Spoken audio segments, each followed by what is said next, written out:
ছেলেটার মেধা ভালো, তাই ছেলেকে ইঞ্জিনিয়ার করতে হবে, বড় ডাক্তার করতে হবে।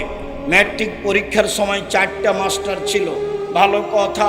ইন্টার পাস করার পরে বিশ্ববিদ্যালয়ে ভর্তি করতে হবে, ডাক্তারি পড়বে, তাই সাবজেক্ট প্রতি একটা মাস্টার, বাস ডাক্তার হলো, ভালো ডাক্তার হলো, ভালো কথা। আপনি কি জানেন, ব্যতিক্রম আমি বলছি না, ব্যতিক্রম থাকতেই পারে।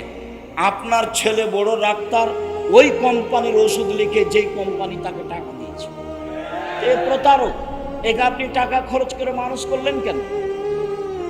এ তো ধোঁকাবাজ। একে আপনি মানুষ করে কি বোঝাতে চাচ্ছেন আপনি আমাকে?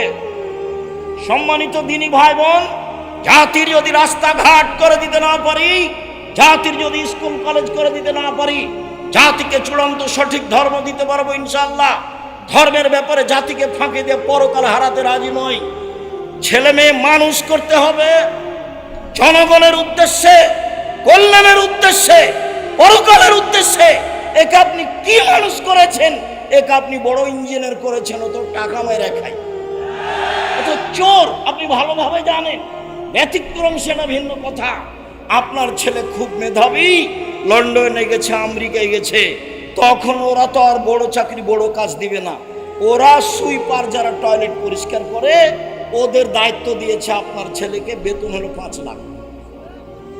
তো আপনার ছেলে দেখলো যে এদেশে গেলে তো বেতন হবে 3 লাখ, তো তাহলে লন্ডনেই থাকে, আমেরিকায় থাকে, সিটিজেন পেয়েছে, বাপও খুশি মাও খুশি, দুনিয়া দখল করে নিয়েছে।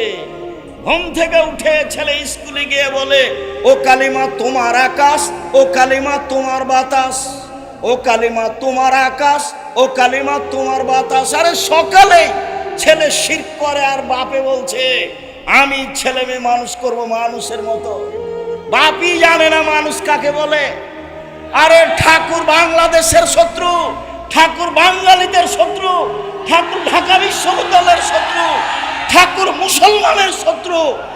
যেদিন মুসলমান ইংরেজদের হাতে অপমান হয়, জেল হাজতে থাকে, সেদিন ঠাকুর লন্ডনে বসে মুছ পাকায়।